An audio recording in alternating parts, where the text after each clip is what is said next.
ఇప్పటికే ప్రజల సహకారం కూడా ఉంటే ప్రభుత్వ యంత్రాంగాలు కూడా పూర్తి స్థాయిలో పనిచేయగలుగుతాయి.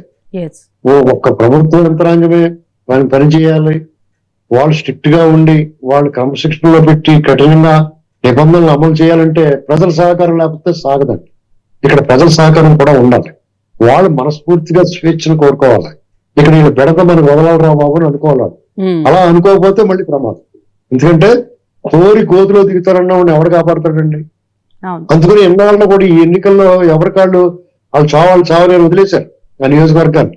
అంతే యథేచ్ఛగా అక్కడ అధికారుల్ని యంత్రాంగాలు అన్నట్లు కూడా అలా అనుకూలంగా మార్చుకున్నారు, బెదిరించారు, భయపెట్టారు, పొలం పెట్టారు, రకరకాల మార్గాల్లో వాళ్ళు తీసుకున్నారు.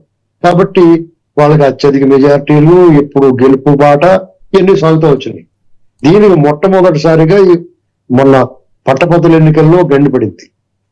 అంతకుముందు వివేకానంద రెడ్డి గారిని కూడా ఓడించారు ఎమ్మెల్సీ ఎన్నికల్లో. ఈసారి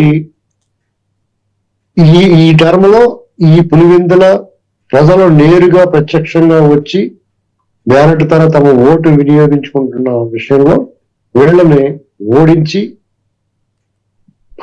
కూటమి ప్రభుత్వం గెలటం అనేటువంటిది ఆవశ్యకత అంటే పులివెందుల్లో. ఎందుకంటే రాష్ట్రం అంతా గెలిచిన తీరు ఒక ఎత్తు, పులివెందులుగా గెలిచిన విషయం. ఎందుకంటే అది ఒక ఆటవిక సామ్రాజ్యం. దానికి మొగుటం లేని మహారాజులుగా భుజాన బడితులేసి తిరుగుతూ ఉంటారన్నాడు. విచ్చుకత్తులు, వేట కొడవళ్ళు, బాంబులతో వాళ్ళు సైరు విహారం చేసి భయప్రాంతం గురి చేస్తారు. అవతల వాళ్ళు నోరు మూసుకుంటే గొడవలు జరగవు. అక్కడ గొడవలు జరగట్లేదు అంటే అవతల వాళ్ళు నోరు మూసుకున్నారో వాళ్ళు అనగదొక్కారని అర్థం. ఎప్పుడైతే వాళ్ళు తిరగబడడం మొదలెట్టిందో యుద్ధం స్టార్ట్ అవుతుంది. అక్కడ వాలంటరీగా వాళ్ళ ఆధిపత్యానికి తల వంచారు ప్రత్యర్థులు. ఈసారి ఒక ధైర్యం వచ్చింది, రాష్ట్ర ప్రజలందరూ ఇచ్చారు ఆ ధైర్యం.